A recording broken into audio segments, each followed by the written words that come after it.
On Christmas Eve, the doorbell rang. It was a pregnant girl. "Do you have any water?" my husband yelled. "We're not a shelter, get lost." My daughter-in-law sneered. "She'll contaminate the food." I slammed the table. "Said another place. She's eating with us?" They were furious, embarrassed. Then at dinner, she revealed a birthmark that made my husband go white. "I'm glad to have you here. Follow my story until the end and comment the city you're watching from so I can see how far my story has reached." The doorbell rang at exactly 6:15 on Christmas Eve, cutting through the warm hum of conversation in our dining room like a knife through butter. I was arranging the final touches on our holiday table, straightening the burgundy napkins I'd ironed twice, when that sound pierced the comfortable bubble I'd spent all day creating. "Are you expecting someone else?" Damien asked from his spot at the head of the table, barely looking up from his phone. At 71, my husband had perfected the art of appearing busy while doing absolutely nothing. His salt and pepper hair was slicked back the way he'd worn it for 40 years, and his reading glasses perched on his nose made him look distinguished. Or so he liked to think. "No one I know of," I replied, wiping my hands on my apron. The scent of rosemary and garlic from our Christmas roast filled the air, mixing with the pine fragrance from our tree in the corner. Everything was perfect, exactly as I'd planned. Alina, my daughter-in-law, looked up from her wine glass with that practiced expression of mild annoyance she'd perfected over the 5 years since she married my son James. "Probably carolers," she said, her voice carrying that slight edge it always had when our routine was interrupted. "Just ignore them. They'll go away." At 34, Alina had the kind of sharp beauty that photographs well, but feels cold in person. Her blonde hair was pulled back in a perfect chignon, not a strand out of place, and her red dress probably cost more than I spent on groceries in 2 months. She'd been checking her reflection in the silver serving spoons all evening. The doorbell rang again, longer this time, more insistent. "I'll get it," I said, already moving toward the front door.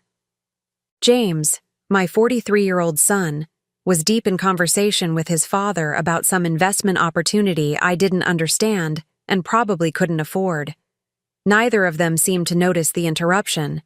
When I opened the front door, the December cold hit my face immediately, carrying with it the scent of snow that hadn't quite decided to fall.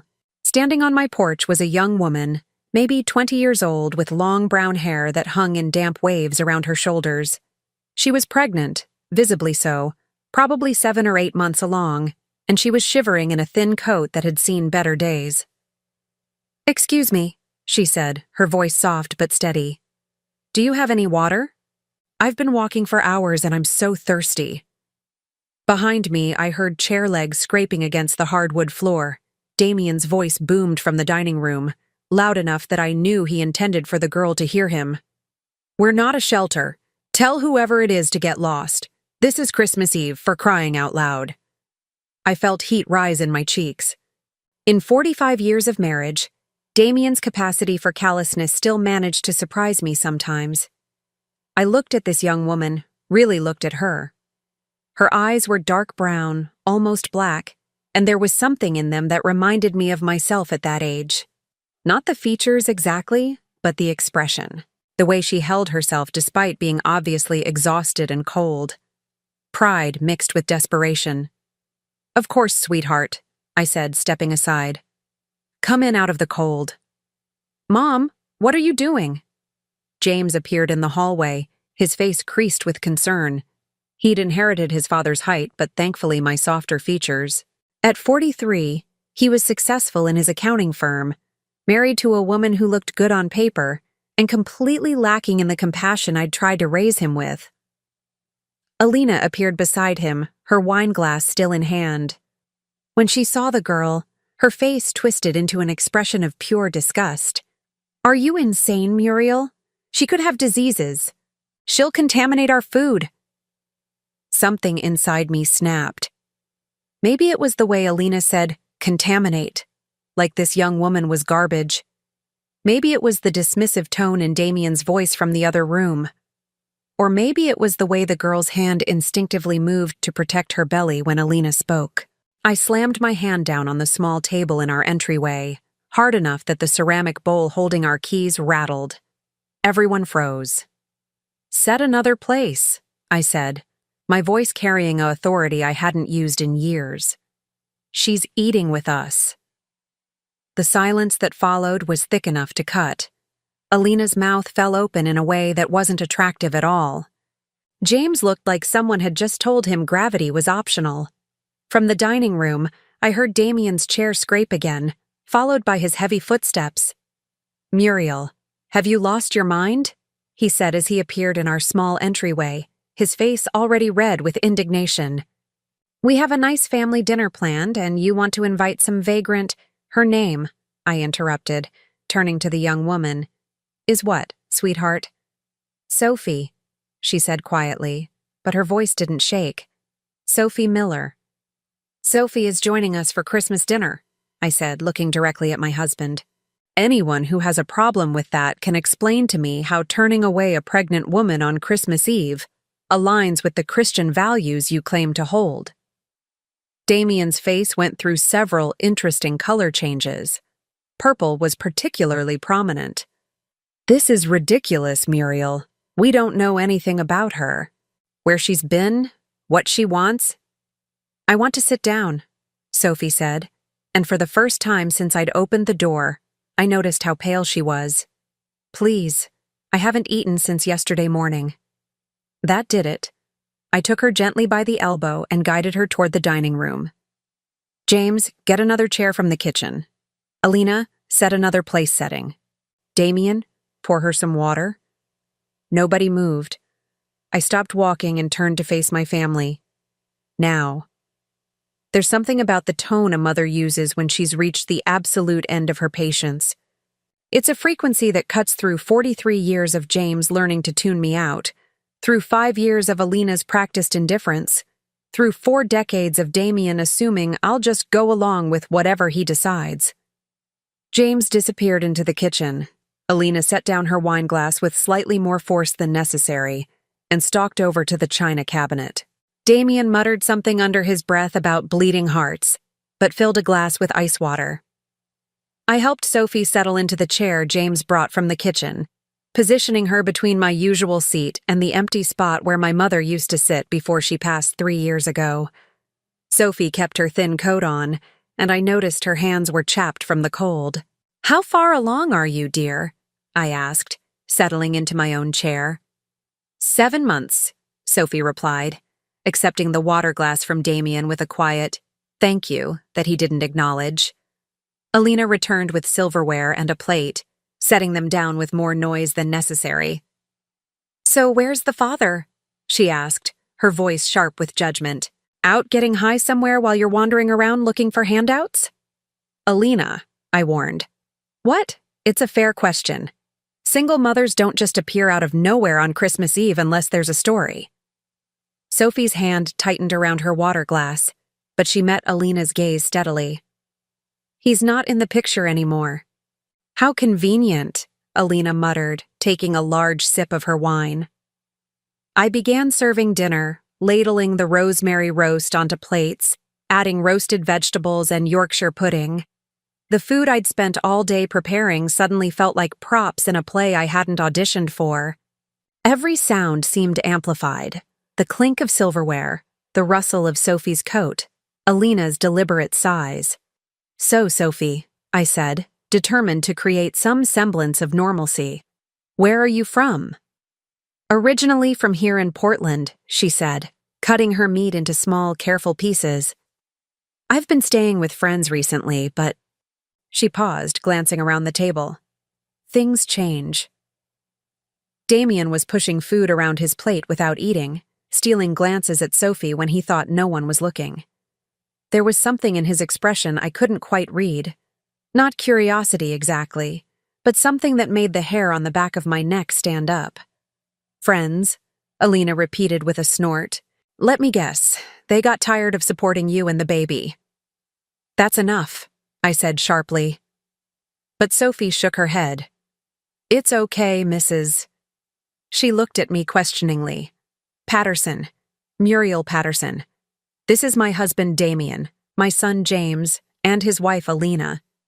It's okay, Mrs. Patterson. People assume things when they see someone like me.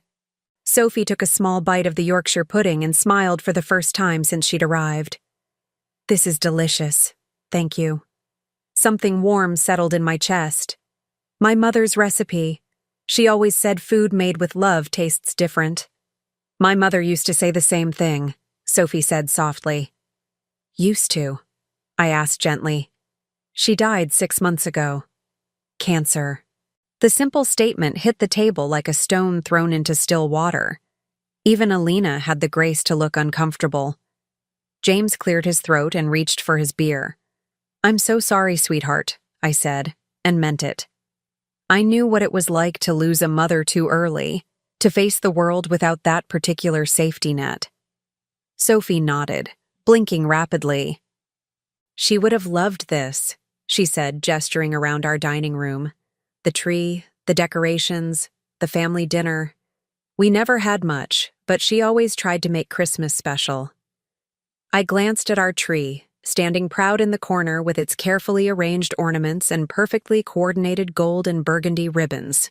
Alina had insisted on hiring a decorator this year, saying our usual family tradition of decorating together was too chaotic. Looking at it now, it seemed beautiful but cold, impressive but empty of the memories that made holidays special. Well, you're here now, I said. That's what matters. Damien set down his fork with more force than necessary. Muriel, could I speak with you in the kitchen? It wasn't really a request. I excused myself and followed him into our kitchen, where he immediately began pacing between the island and the sink like a caged animal. What the hell are you doing? He hissed, keeping his voice low but unable to hide his agitation. I'm showing basic human decency to someone who needs help. She's taking advantage of your soft heart.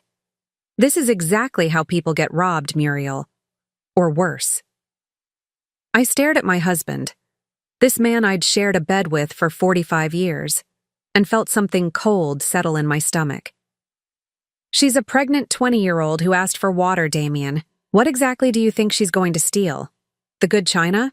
You don't know what people are capable of these days. There was something in his voice, an edge that went beyond his usual grumpiness about disrupted plans. He kept glancing toward the dining room, and his hands were shaking slightly as he ran them through his hair. Since when do you care about the good china? I asked.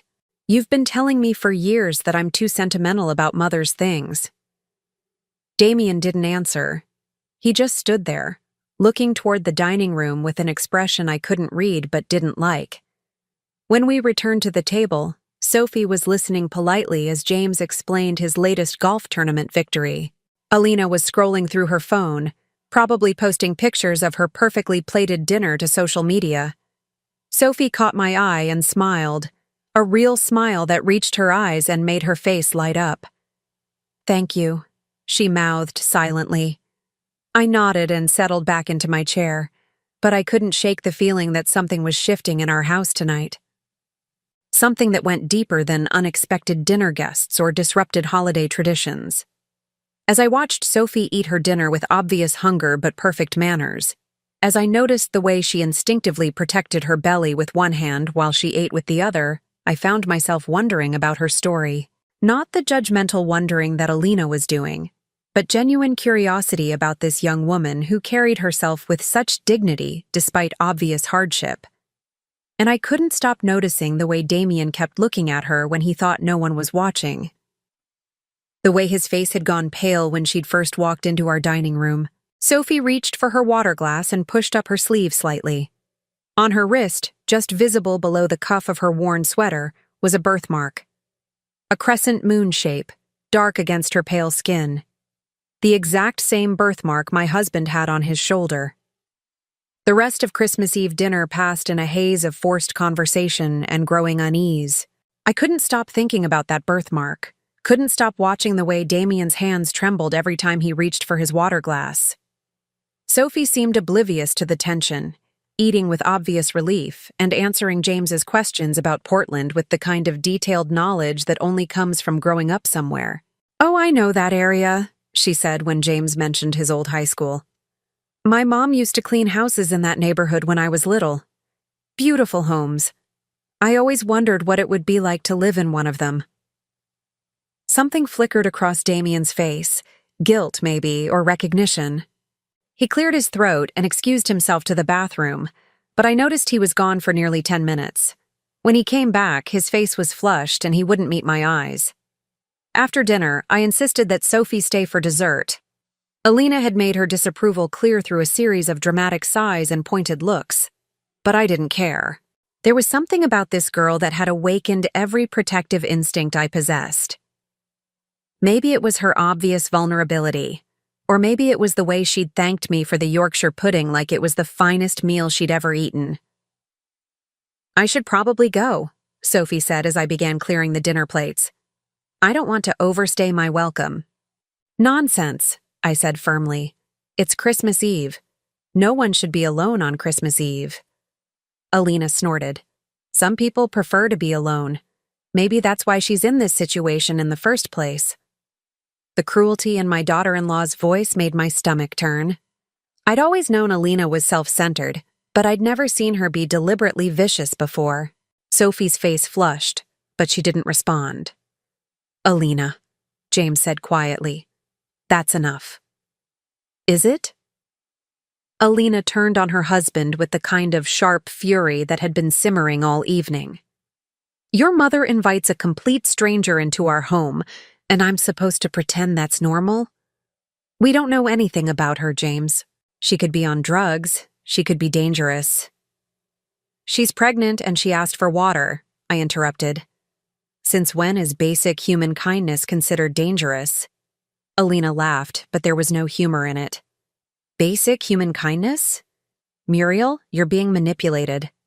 This girl shows up here with some sob story about dead mothers and absent fathers, and you immediately open your home to her. It's pathetic." The word pathetic hung in the air like a slap. Sophie pushed back from the table, her face pale. "I should go," she said again, more firmly this time. "Thank you for dinner, Mrs. Patterson. It was lovely." "You'll do no such thing," I said, surprising myself with the steel in my voice. I turned to face Alina, and for the first time in 5 years, I let her see exactly what I thought of her. "That young woman is a guest in my home. If you can't treat her with basic respect, you're welcome to leave." The silence that followed was deafening. Alina's mouth opened and closed like a fish out of water. James looked mortified. Even Damien, who'd been unusually quiet since returning from the bathroom, stared at me with something approaching shock. "Excuse me?" Alina's voice was dangerously quiet. "You heard me." I was trembling, but not with fear. With 45 years of suppressed anger at watching my family treat people like inconveniences. This is my home, and Sophie is my guest. If you have a problem with that, there's the door. For a moment, I thought Alina might actually leave. Her face went through several interesting color changes, and her perfectly manicured fingers clenched around her wine glass so tightly I was afraid it might shatter. Instead, she stood up abruptly and stalked into the living room, her heels clicking against the hardwood with sharp, angry sounds. James followed her, muttering apologies under his breath, though whether they were for his mother or his wife, I couldn't tell. That left Sophie, Damien, and me sitting around our dining table, surrounded by the remnants of Christmas dinner and enough tension to choke on. "I really should go," Sophie said quietly. "I don't want to cause problems in your family." "You're not causing anything," I assured her. "Some people just don't handle change well."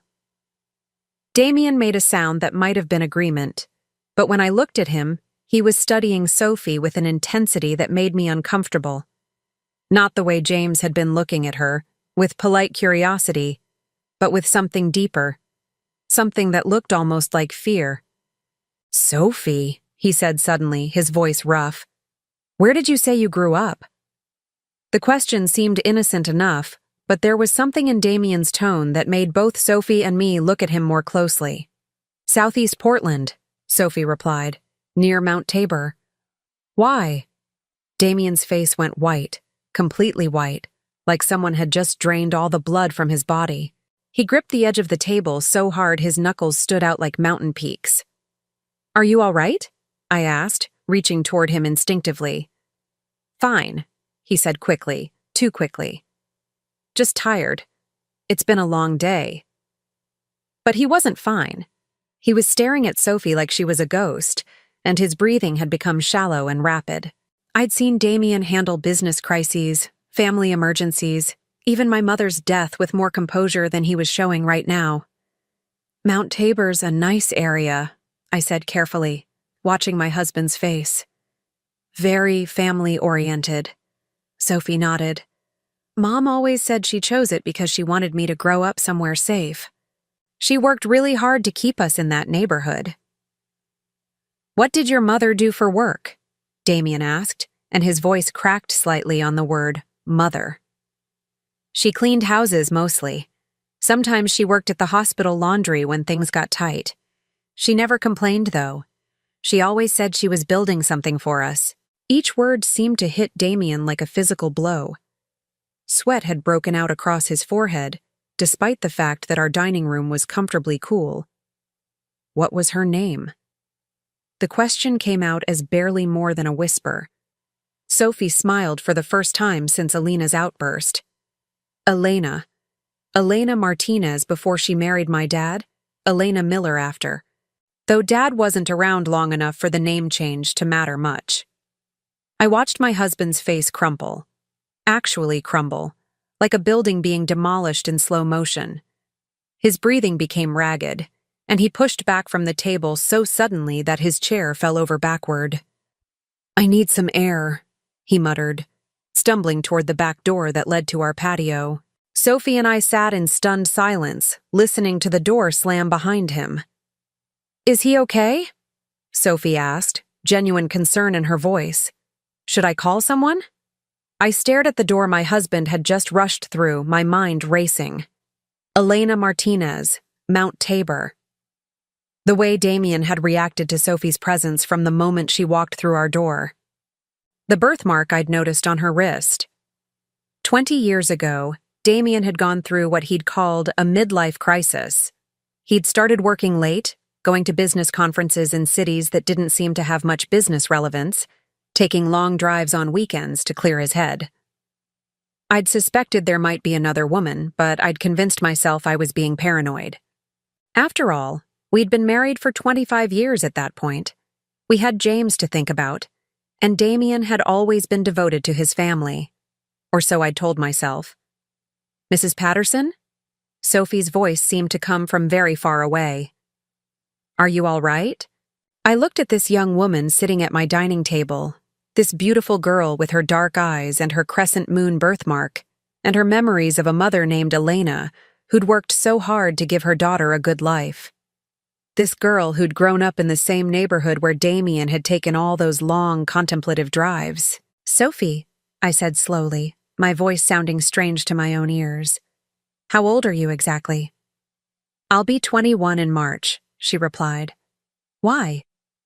21 in March, which meant she'd been born in March of 2003, which meant she'd been conceived in the summer of 2002. The same summer Damien had started taking those long drives. The same summer he'd begun working late and attending mysterious conferences.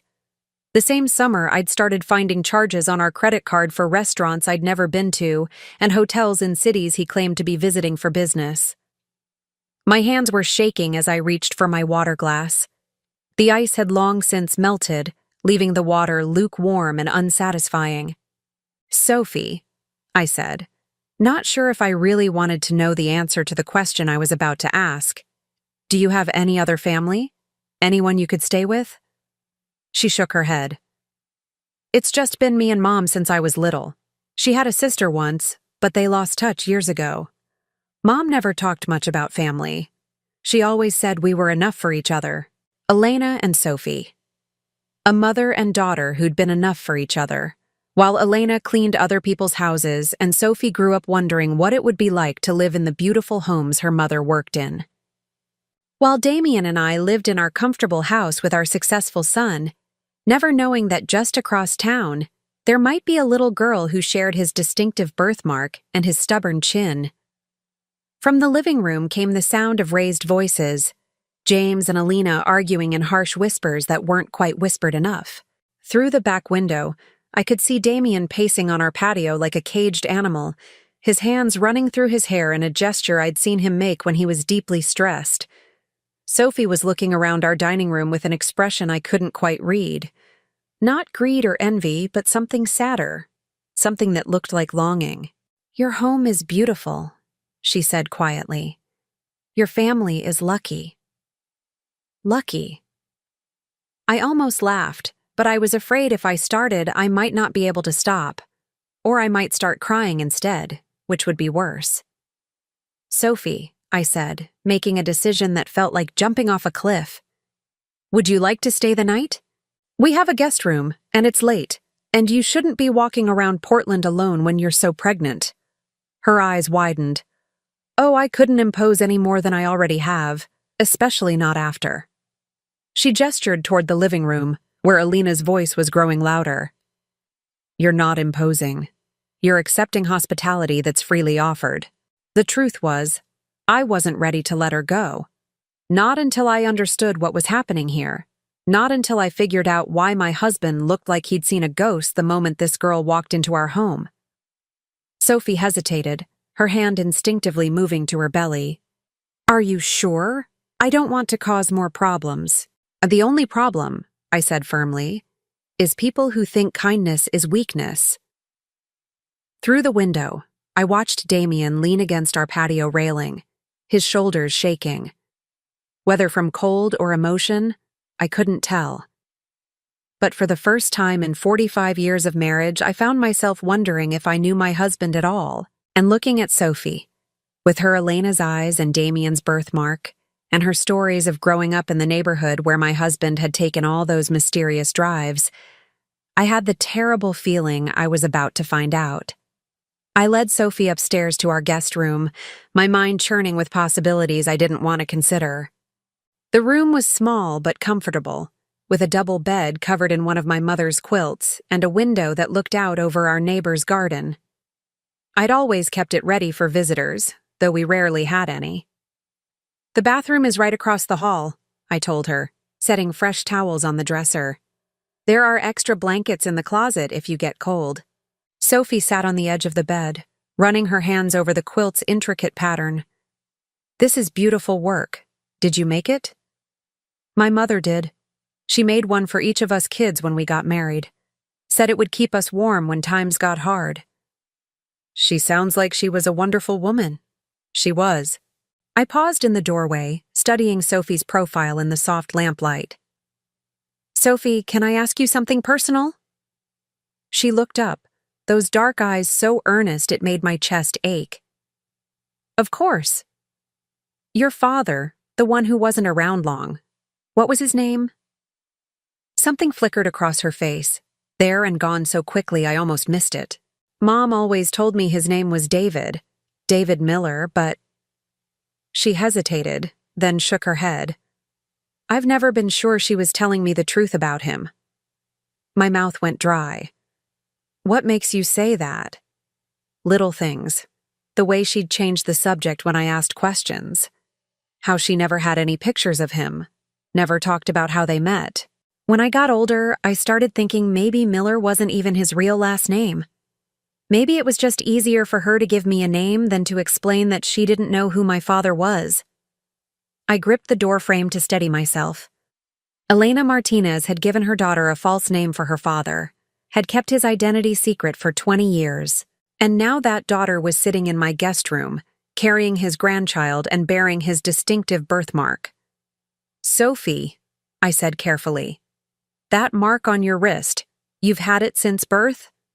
She glanced down at her wrist, where the sleeve of her sweater had ridden up again, exposing the crescent-shaped birthmark. "Oh, this? Yes, always.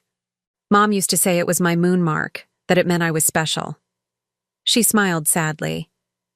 She had all sorts of little stories like that. I think she wanted to make sure I never felt different or ugly because of it. It's not ugly at all, I said quietly. It's actually quite distinctive. That's what Mom always said.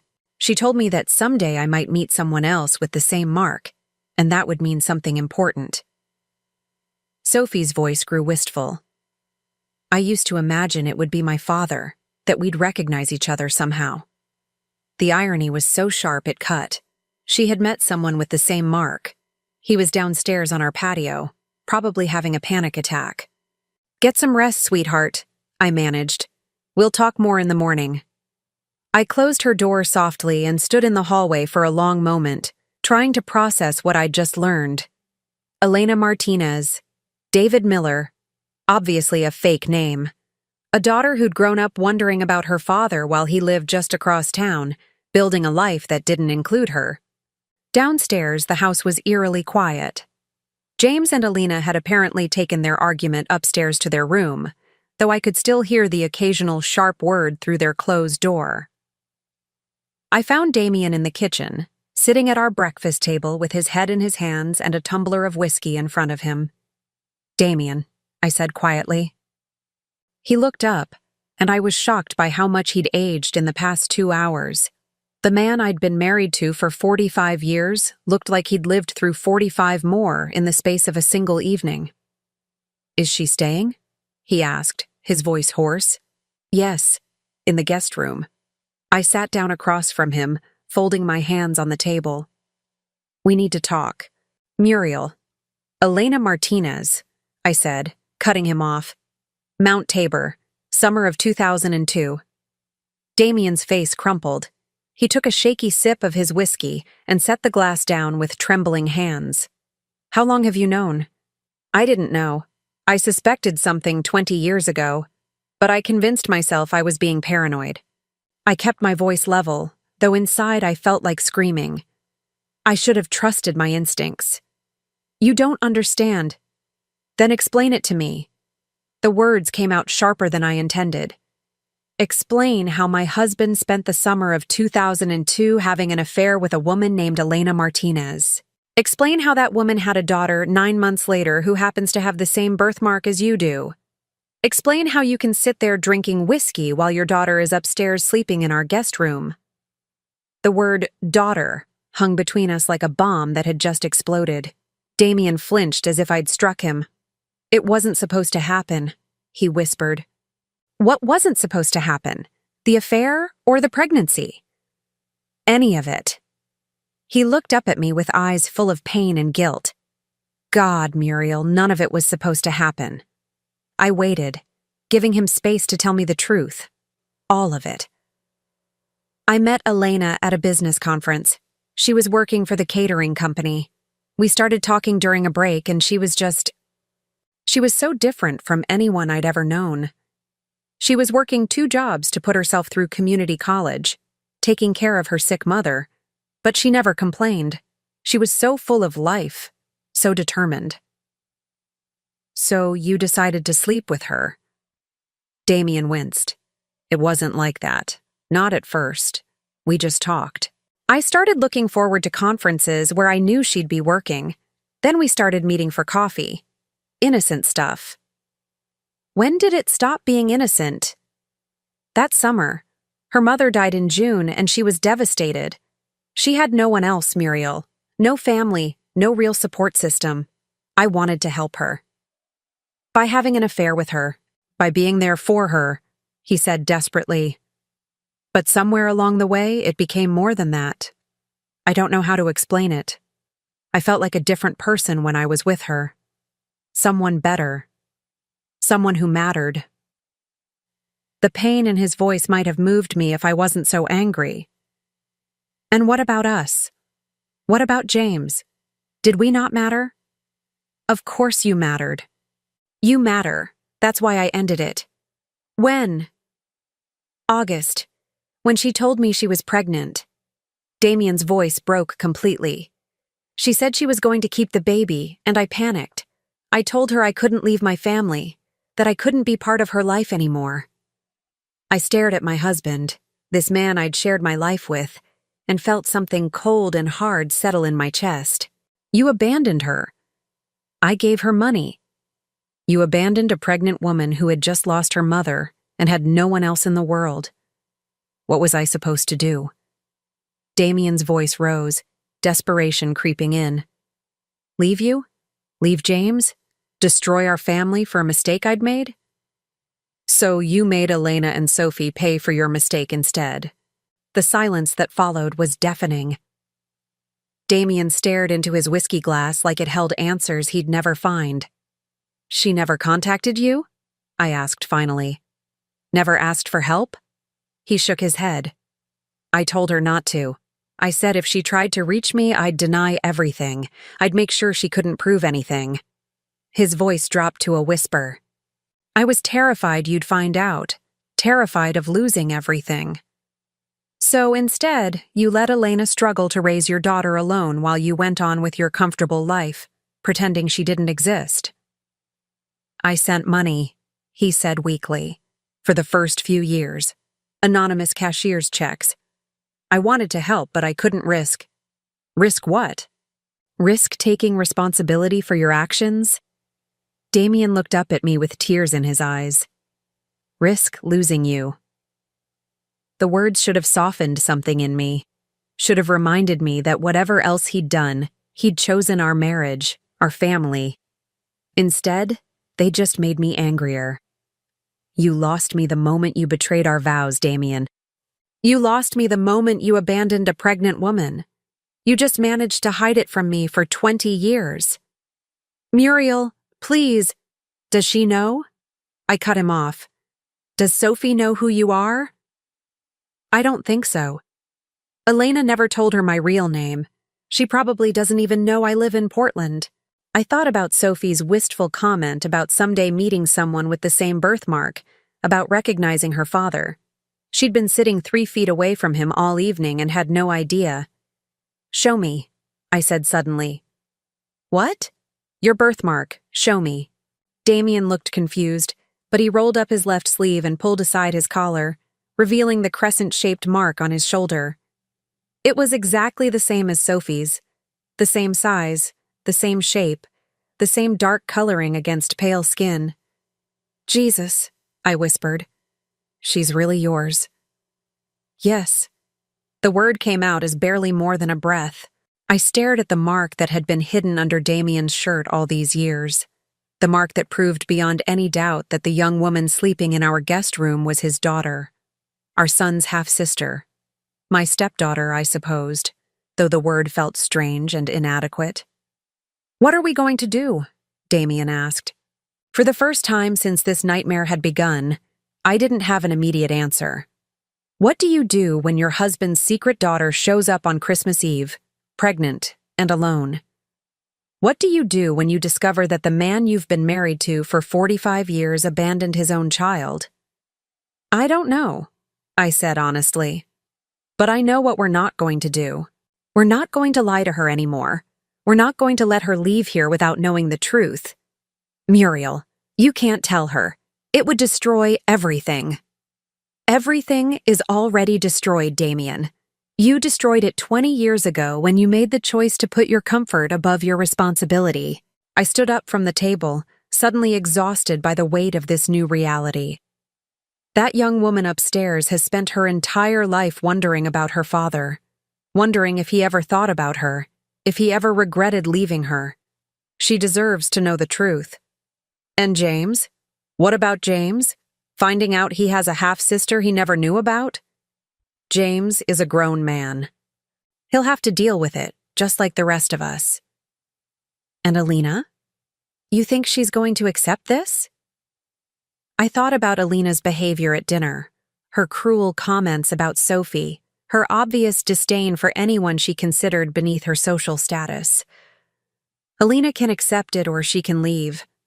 I honestly don't care anymore. Damien stared at me in shock. You can't mean that. I absolutely mean it. I looked down at my husband, this man who'd kept such a devastating secret for so long, and felt something fundamental shift inside me. For 20 years, you've let me believe I knew who you were. You've let me build my life on a lie. So yes, I mean every word. I left him sitting at the kitchen table with his whiskey and his guilt and climbed the stairs to our bedroom. But I didn't go to sleep. Instead, I sat by the window that looked out over our backyard, watching the moon through the bare branches of our oak tree and thinking about the young woman sleeping across the hall, Sophie Miller, who'd grown up wondering about her father while he lived just 20 minutes away, who'd lost the only parent she'd ever known 6 months ago and was now facing motherhood alone, who'd shown up on our doorstep asking for water and found herself in the middle of a family crisis she couldn't begin to understand. Tomorrow, I would have to tell her the truth. Tomorrow, I would have to watch her face when she learned that the man who'd refused her a glass of water was her father. Tomorrow, I would have to help her decide what to do with information that would change everything. But tonight, I sat by my window and grieved for the family I'd thought I had, for the marriage I'd believed was solid, and for the 20 years of lies that had brought us to this moment. Outside, snow had finally begun to fall, dusting our yard with white that would be gone by morning. Just like everything else I'd thought was permanent in my life, I woke up on Christmas morning to the sound of crying. For a moment, disoriented by exhaustion and the gray light filtering through my bedroom window, I thought it might be a baby. Then reality crashed back over me, and I realized the soft sobbing was coming from the guest room. Sophie. I pulled on my robe and padded quietly across the hall, tapping gently on her door. Sophie. Sweetheart, are you all right? The crying stopped abruptly. I'm fine, Mrs. Patterson. Just missing my mom. I opened the door and found her sitting on the edge of the bed, still fully dressed in yesterday's clothes, her face streaked with tears. She looked like she hadn't slept at all. Oh, honey. I sat down beside her, instinctively reaching out to smooth her hair back from her face. First holidays are always the hardest. She loved Christmas so much, Sophie whispered. She'd start playing carols in November, would make these elaborate plans for decorating our tiny apartment. We never had much money, but she always found a way to make it special. I thought about our perfectly decorated tree downstairs, professionally arranged and expensively beautiful, but empty of the kind of memories Sophie was describing. She sounds like she was an amazing mother. She was everything to me. I don't know how to do this without her. Sophie's hand moved to her belly. I don't know how to be a mother without my mother. The irony cut deep. Here was Damien's daughter, mourning the loss of the only parent she'd ever known, while her biological father slept just down the hall.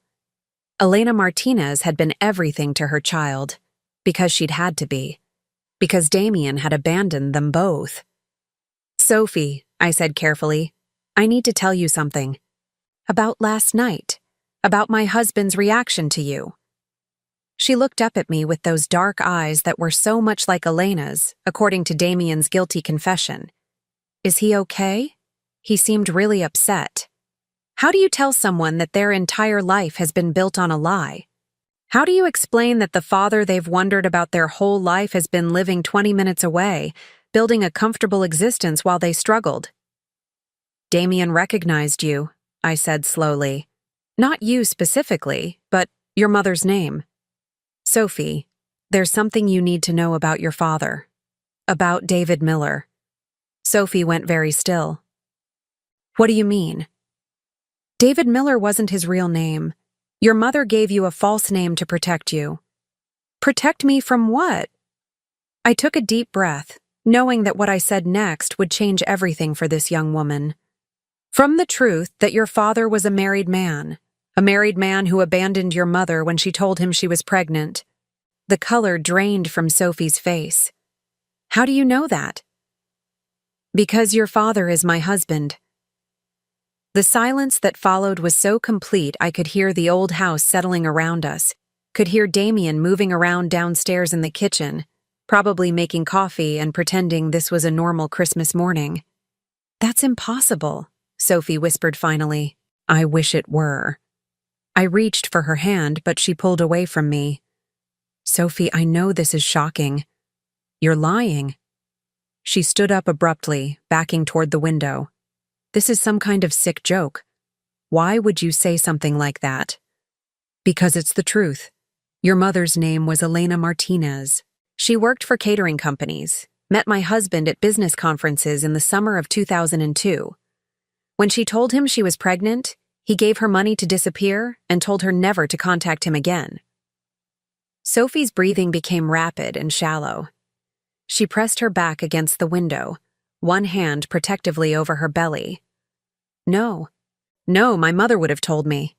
She wouldn't have kept something like that from me. She was trying to protect you, just like she protected you by giving you a false name for your father. Prove it. Sophie's voice was fierce now, angry. If what you're saying is true, prove it. Ma, I thought about the birthmark, about the way Damien had reacted to her presence, about all the small details that had been adding up since she walked through our door. The birthmark on your wrist. Damien has the same one, in the same place. Sophie looked down at her wrist as if she'd never seen the crescent-shaped mark before. Lots of people have birthmarks. Not like that one, and not in that exact spot. I stood up slowly, trying not to frighten her further. Sophie, I know this is overwhelming. I know it's the last thing you expected to hear, but I couldn't let you leave here without knowing the truth. The truth? Sophie's voice cracked. The truth is that my mother worked herself to death trying to provide for me.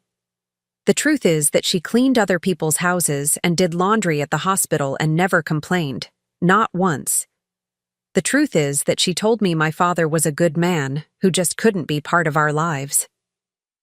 Each word hit me like a physical blow. Elena Martinez had protected Damien even after he'd abandoned her, had let their daughter believe her father was a good man rather than the coward he actually was. She lied to protect him, Sophie continued, tears streaming down her face now. She spent 20 years protecting a man who threw us away like garbage. She lied to protect you, I said gently, so you wouldn't spend your childhood knowing your father had chosen not to be part of your life. Well, now I know anyway, don't I?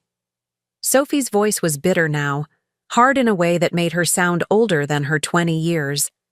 Now I know that while my mother was working 2 jobs and skipping meals so I could eat, my father was living in a nice house with his real family, pretending we didn't exist. The pain in her voice was unbearable. I wanted to comfort her, to somehow make this revelation less devastating, but there was no way to soften this kind of betrayal. Sophie, does he know I'm here? Does he know who I am? Yes, he's known since last night. She laughed, but it was a broken sound. And he still hasn't said anything to me. Even now, knowing who I am, he can't acknowledge me. He's scared. I don't care if he's scared. Sophie's voice rose, and I heard movement from downstairs. Damien and probably James responding to the sound. I've been scared my entire life. Scared we wouldn't have enough money for rent. Scared my mom would get sick and I'd be alone. Scared I'd end up like her, working myself to death for people who see me as invisible. But I never had a choice about being scared. He did. Heavy footsteps on the stairs told me that this conversation was about to become much more complicated. James appeared in the doorway first, his hair still messy from sleep, wearing the pajama pants and t-shirt he'd probably had since college. "Mom? Is everything okay?" we heard shouting. Behind him came Damien, fully dressed despite the early hour, his face gray with exhaustion and dread.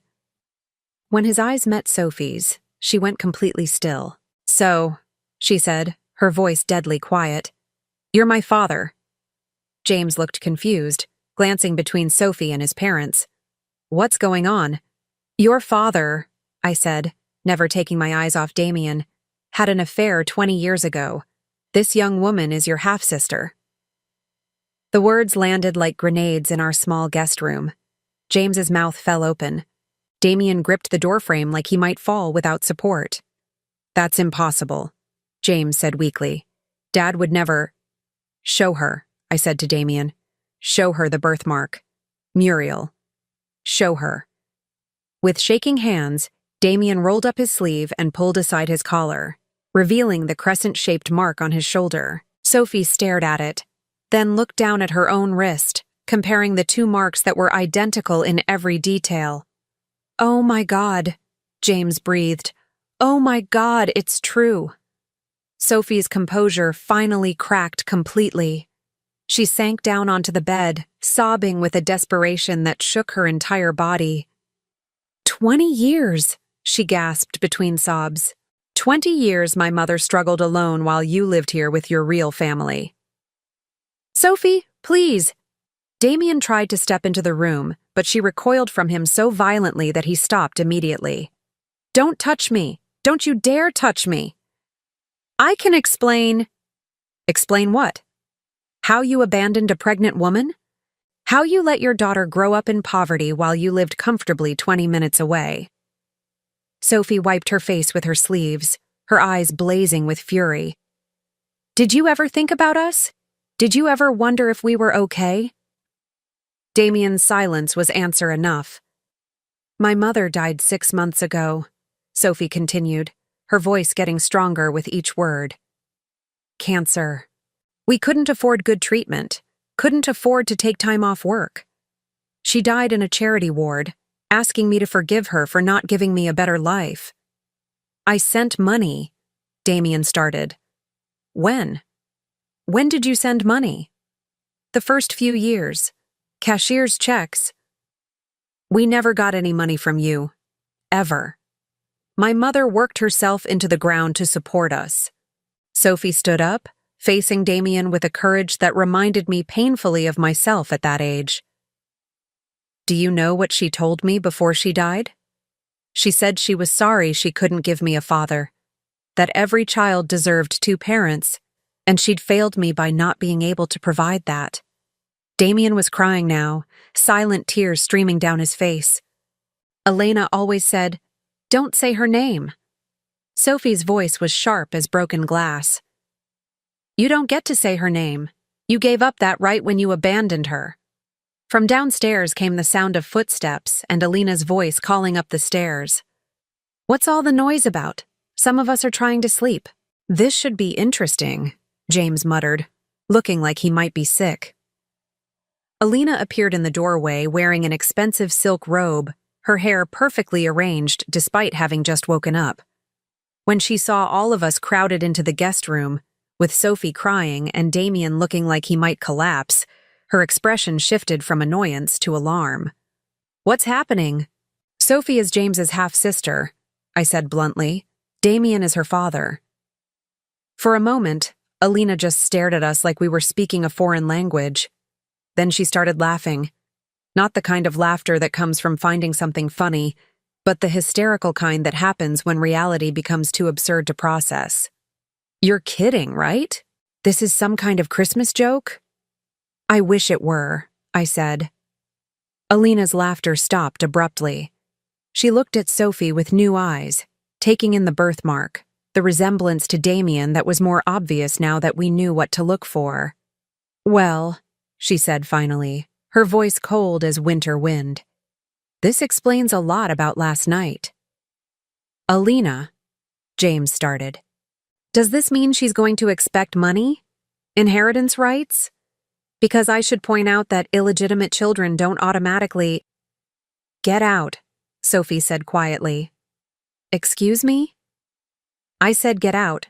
Sophie stood up, and despite being 7 months pregnant and half Elena's size, there was something in her presence that made my polished, privileged daughter-in-law take a step backward. "I don't want your money. I don't want anything from any of you. I just want you to get out of my sight." Elena's face flushed red. "How dare you speak to me that way in my own home?"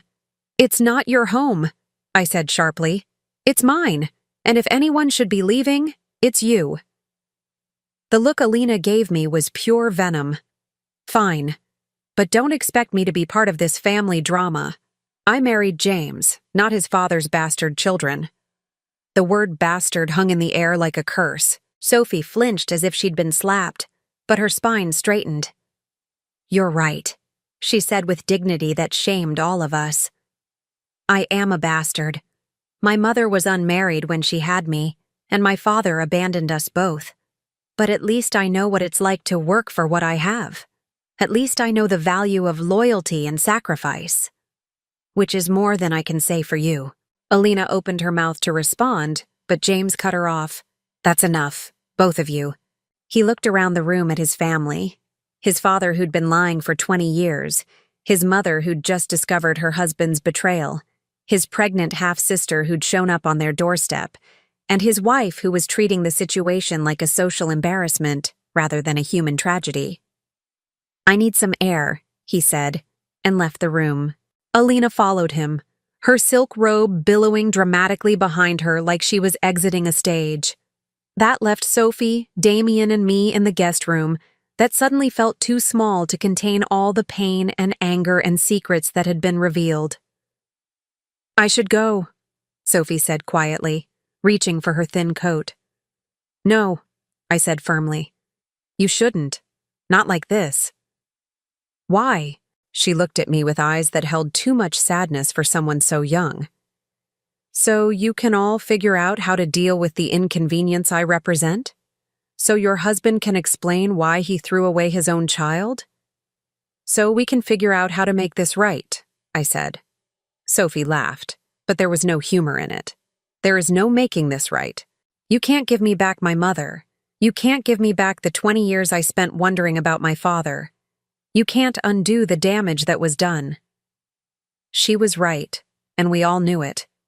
Some betrayals are too deep, some abandonment too complete to be repaired with apologies and good intentions. But as I watched Sophie gather her few belongings, preparing to walk out of our lives as suddenly as she'd entered them, I knew that letting her go would be the final betrayal, the last in a long line of failures by the Patterson family. Sophie, I said as she moved toward the door, you don't have to forgive us. You don't have to be part of our family. But please don't leave thinking that what happened to you and your mother was acceptable. Please don't leave thinking that you don't matter. She paused in the doorway, not looking back. The problem isn't that I think I don't matter, Mrs. Patterson. The problem is that for 20 years none of you thought I mattered either. And then she was gone, leaving behind only the faint scent of her shampoo and the weight of truths that couldn't be unspoken. I found Sophie sitting on our front porch steps, her thin coat wrapped around her shoulders like armor that couldn't possibly protect her from the December cold. She wasn't crying anymore, but her face was set in the kind of blank expression that comes after tears have been exhausted. The buses don't run on Christmas Day, I said, settling down beside her despite the freezing concrete. I'll walk. You're 7 months pregnant, Sophie. You can't walk across Portland in this weather. She didn't respond, just stared out at our quiet street with its perfect houses and manicured lawns. I wondered what she was seeing, the life she might have had if her father had made different choices, the neighborhood where she'd never quite belonged. Behind us, I could hear raised voices from inside the house. James and Alina were arguing in the kitchen, their words muffled but their anger crystal clear. Damien was probably hiding in his study, the way he always did when confronted with problems he didn't want to face. I meant what I said, Sophie said quietly. I don't want anything from your family. I just want to disappear and pretend this never happened. Is that what your mother would have wanted? Sophie's composure cracked slightly. My mother would have wanted me to be happy. She would have wanted me to build a good life for my baby without getting tangled up in other people's mistakes. And what about what you want? She was quiet for so long I thought she might not answer. When she finally spoke, her voice was barely above a whisper. I want my mother back. I want to not be alone. I want my baby to have a family that actually wants him. She laughed bitterly. But we don't always get what we want, do we?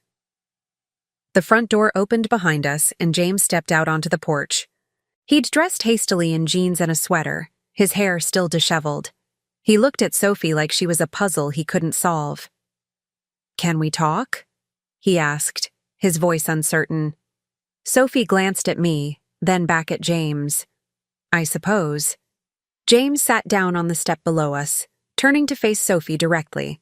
For a moment, they just studied each other. Two people who shared a father but had lived completely different lives. "I'm sorry," James said finally, "for what my father did to you and your mother, for what our family did." "Your family didn't do anything," Sophie replied. "Your father did. There's a difference." "Is there? We all benefited from his choice to abandon you. Every comfort I had growing up, every opportunity, every advantage, it all came at your expense."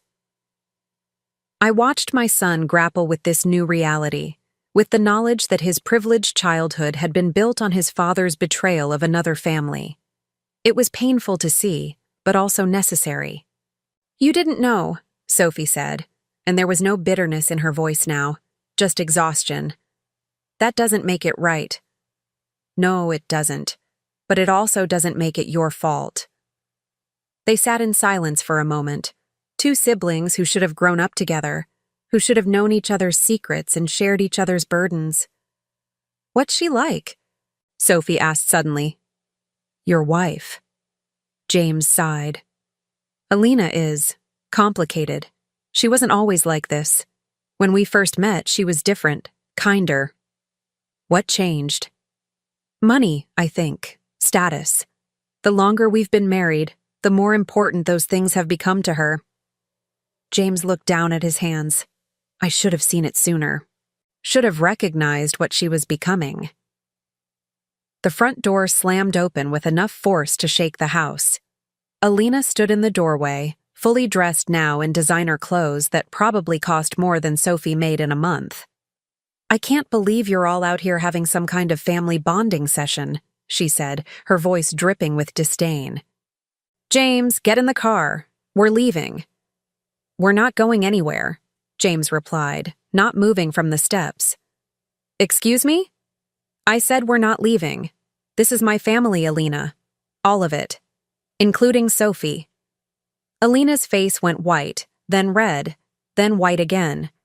"That girl is not your family. She's a stranger who showed up here yesterday with some sob story." "That girl is my half-sister," James said, standing up slowly. "And if you can't accept that, then maybe you should leave."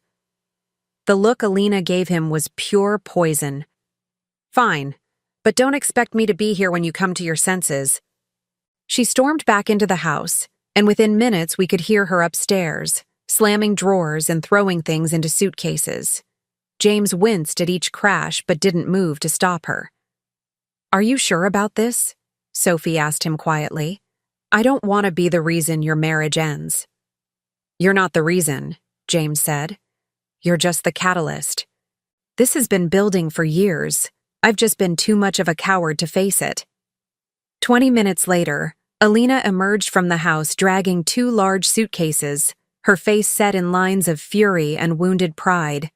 She stopped at the bottom of the porch steps, looking up at James with something that might have been hope. "Last chance," she said. "Choose your real family, or choose her." James stood up, and I held my breath, wondering if he would cave under the pressure the way his father had 20 years ago.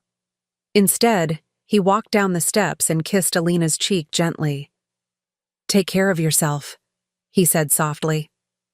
Alina stared at him for a long moment, then turned to Sophie. "I hope you're happy. You've destroyed a marriage that took 5 years to build." "I didn't destroy anything," Sophie replied calmly. "I just revealed what was already broken." Alina's Mercedes roared to life with unnecessary drama, and she peeled out of our driveway like she was fleeing a crime scene. We watched until her taillights disappeared around the corner. "Well," James said, settling back down on the steps. "That happened." "I'm sorry," Sophie said again. "Don't be. I should have stood up to her years ago. Maybe if I had, she wouldn't have turned into someone who could be so cruel to a pregnant woman." The front door opened more quietly this time, and Damien appeared. He looked like he'd aged another decade in the past few hours, his face gray and haggard. "Sophie," he said, his voice rough with emotion. "Please, let me explain." There's nothing to explain, Sophie said without looking at him. You made your choice 20 years ago. I'm making mine now. I was wrong. I know that now. I was scared and selfish, and I made the worst decision of my life. The worst decision of your life was the best thing that ever happened to me, Sophie said fiercely, because it meant I got to be raised by Elena Martinez, who was worth 10 of you, who taught me what real love looks like, what sacrifice means, what it is to put someone else's needs before your own. Damien flinched as if she'd slapped him. I know I don't deserve your forgiveness. You're right, you don't. And I'm not going to give it to you just to make yourself feel better about the choices you made. Then what can I do? How can I make this right? Sophie stood up slowly, one hand pressed to her lower back. You can't. Some things can't be fixed, Mr. Patterson. Some wounds don't heal. She started walking down the steps, but I caught her arm gently. Sophie, wait. I can't do this anymore, Mrs. Patterson. I can't sit here and listen to him try to justify abandoning my mother. I need to go. Where will you go? I don't know. I'll figure something out. I always do. That's when something inside me snapped. This brave young woman, carrying my husband's grandchild, preparing to face homelessness rather than accept help from the family that had already failed her once. The same pattern repeating itself, the Patterson men abandoning their responsibilities while the women paid the price. No, I said, standing up. You're not going anywhere. Sophie looked at me in surprise. What? I turned to face Damien, and for the first time in 45 years of marriage, I let him see exactly what I thought of him. Get out, I said. Muriel. I said get out. Pack your things and leave. Now. You can't be serious. This is my house too. Actually, it's not. I pulled my phone from my pocket and opened my banking app, showing him the screen. I've been paying the mortgage for the past 3 years while you invested our money in schemes that never paid off. The house is in my name, bought with my inheritance from my mother. So when I tell you to get out, I mean it. Damien stared at me like I was a stranger. Maybe I was.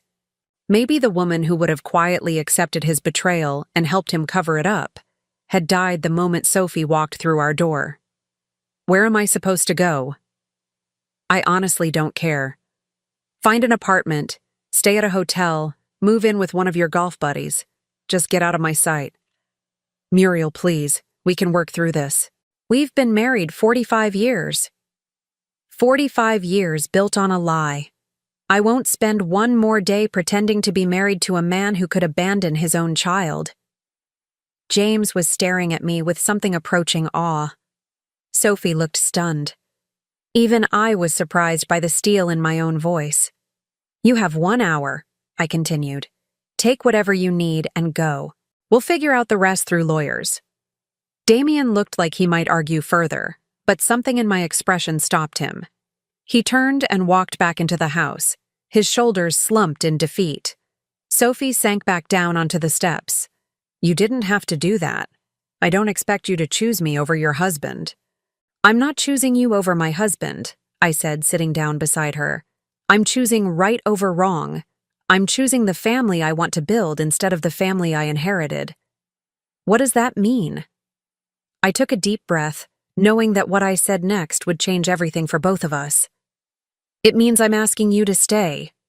Not as a guest, not as someone we're helping out of obligation. As family, as my daughter-in-law, if you'll have me. Sophie's eyes filled with tears. You don't even know me. I know enough. I know you're brave and kind and strong. I know you honor your mother's memory every day by the way you carry yourself. I know my grandchild is lucky to have you as a mother. Your grandchild? That baby you're carrying is my grandchild, whether Damien acknowledges it or not. And I'll be damned if I'm going to let another Patterson abandon their responsibilities.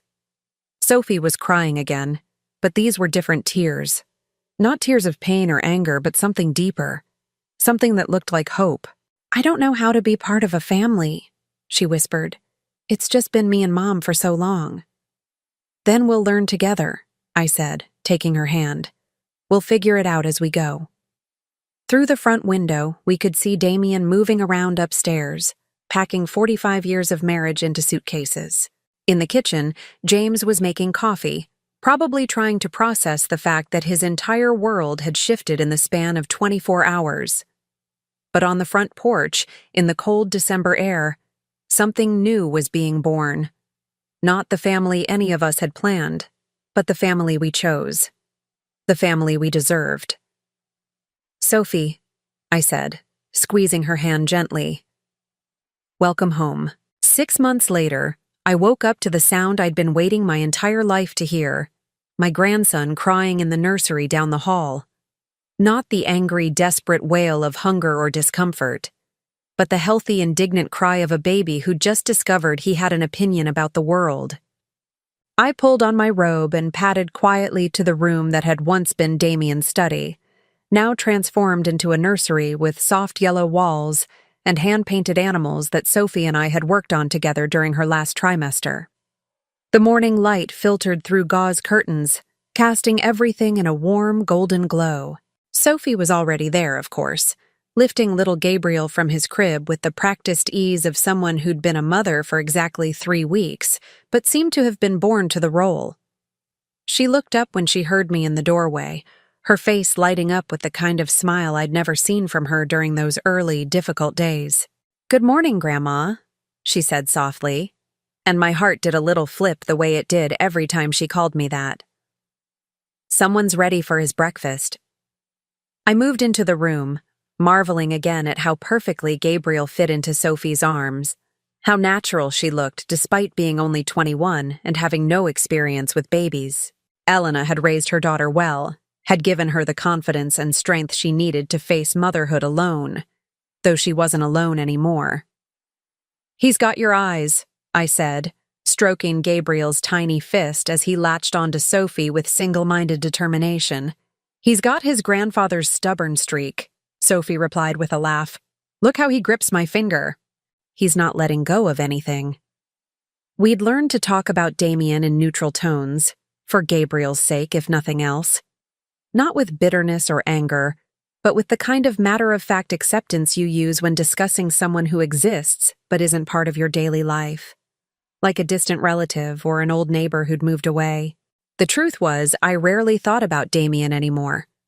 Oh, I knew where he was, living in a 1-bedroom apartment downtown, working part-time at an insurance agency since his investments had never materialized into anything resembling income. James saw him occasionally for awkward coffee meetings that never lasted more than an hour. But the man who'd shared my bed for 45 years felt like someone I'd known in a previous lifetime. Someone I'd been fond of, but hadn't really understood. "James left early for his appointment with the lawyer," Sophie said, settling into the rocking chair we'd found at an estate sale and refinished together. "He said to tell you he'll call later with an update." James had been handling my divorce proceedings with the methodical attention to detail that made him an excellent accountant. We'd divided everything fairly. Damien had taken his clothes, his golf clubs, and half our savings. I'd kept the house, the furniture my mother had left me, and the family I was building with Sophie and Gabriel. It hadn't been particularly complicated or dramatic. After 45 years together, we'd simply separated. Like two people walking down different paths, who eventually realize they can no longer see each other in the distance. "Did you sleep okay?" I asked, settling into the window seat where I'd spent so many early mornings during Sophie's pregnancy, watching her navigate morning sickness with the same quiet dignity she applied to everything else. Better than I expected. Gabriel only woke up twice, and he went right back to sleep after feeding. Sophie looked down at her son with the kind of wonder that never seemed to fade. "I keep thinking Mom would have loved this. The middle-of-the-night feedings, the way he makes those little sighs when he's content. She always said babies were proof that the world was still full of magic." I'd learned not to feel sad when Sophie talked about Elena. Instead, I felt grateful. Grateful that this remarkable woman had raised such a remarkable daughter, had instilled in her the strength and grace that made her such an incredible mother. grateful that Elena's love lived on in Sophie, and now in Gabriel. "She's part of him, you know," I said quietly. "All the love she gave you, all the lessons she taught you, Gabriel will inherit all of that." Sophie nodded, tears shining in her eyes but not falling.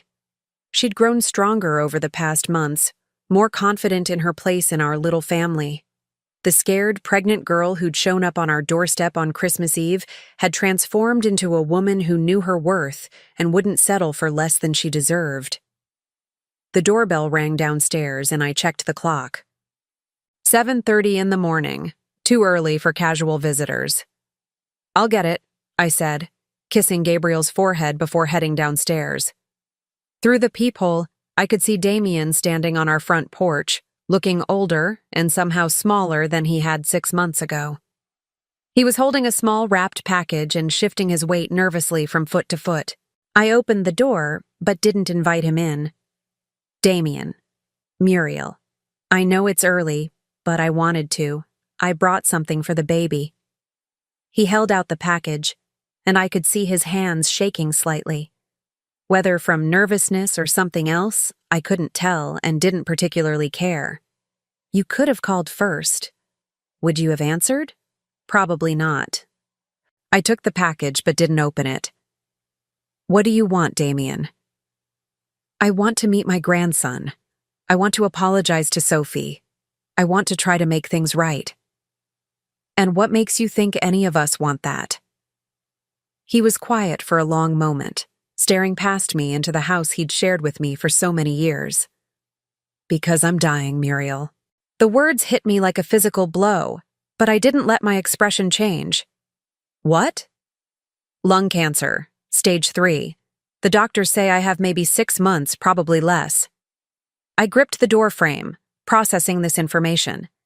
After everything that had happened, everything he'd done, my first instinct was still to comfort him.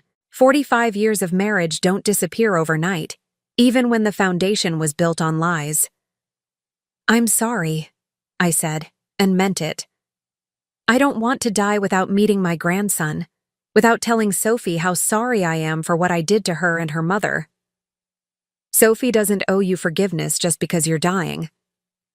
"I know that. I'm not asking for forgiveness. I'm asking for 5 minutes to tell her that abandoning her was the worst thing I ever did. That not knowing her has been the greatest loss of my life." I looked at this man I'd once loved. This man who'd given me James and 45 years of companionship. This man who'd also betrayed his own daughter and let another woman raise her alone. He looked tired and scared and smaller than I remembered. "Wait here," I said. I found Sophie in the kitchen, warming a bottle even though Gabriel was clearly satisfied from nursing. She looked up when I entered, taking in my expression immediately. "Everything okay?" "Damien's here. He wants to meet Gabriel and talk to you." Sophie went very still. "Does he know about—" She gestured toward Gabriel, sleeping peacefully in his carrier on the counter. "He knows he has a grandson, yes. Sophie, there's something else. He's sick. Cancer. He says he doesn't have long." I watched emotions flicker across Sophie's face: anger, sadness, confusion, and something that might have been pity. She was quiet for so long I thought she might not answer. "What do you think I should do?" she asked finally. "I think you should do whatever feels right to you. Whatever you can live with." Sophie looked down at Gabriel, this perfect little boy who would grow up knowing he was wanted and loved, who would never wonder about his family or his place in the world. She touched his tiny hand, and he wrapped his fingers around hers instinctively. 5 minutes, she said quietly. "In the living room. You stay with us." I nodded and went back to the front door, where Damien was still waiting. He looked hopeful and terrified in equal measure. 5 minutes, I told him. "In the living room. I stay with you the whole time." "Thank you." I led him into our living room, the same room where we'd hosted Christmas Eve dinner 6 months ago, where Sophie had sat at our table and changed all our lives forever. Sophie was already there, holding Gabriel, her expression carefully neutral. Damien stopped just inside the doorway, staring at his daughter and grandson like he was trying to memorize them. The resemblance between him and Sophie was obvious now that I knew to look for it. The same stubborn chin, the same dark eyes, the same way of carrying themselves with quiet dignity, even in difficult circumstances. "Sophie," he said, his voice barely above a whisper. "Thank you for letting me see you." She didn't respond, just waited for him to say whatever he'd come to say. "I know I don't deserve your forgiveness. I know there's nothing I can say that will make up for what I did to you and your mother. But I need you to know that abandoning you was the biggest mistake of my life." Sophie's expression didn't change. "Why now? Because you're dying?" "No. I've known it was wrong from the beginning. I was just too much of a coward to admit it, too selfish to face the consequences of my choices. And now?" Damien's face crumpled. "Now I'm running out of time to tell you that I'm sorry. I'm sorry I wasn't there when you were little and scared. I'm sorry your mother had to work so hard because I wasn't helping. I'm sorry you grew up thinking your father didn't want you, because the truth is, I thought about you every day. If you thought about me every day, why didn't you ever try to find me? Because I was afraid you'd reject me. Because I was afraid of what it would do to my marriage, to my relationship with James. Because I was selfish and weak and convinced myself that you were better off without me." Sophie was quiet for a long moment, studying this man who was her father, but had never been her dad. Gabriel stirred in her arms, making the tiny mewling sounds babies make when they're dreaming. "You're right," she said finally. "I was better off without you. Elena Martinez was the best parent any child could ask for. She gave me everything I needed: love, stability, values, strength. She taught me how to work hard and how to be kind and how to take care of the people I love." Damien's face cracked with pain, but Sophie wasn't finished. "But you want to know what the difference is between you and her? When she was dying, she spent her last days making sure I knew how loved I was, how proud she was of the woman I'd become. She used her final words to build me up, not tear me down." Sophie stood up, shifting Gabriel to her shoulder.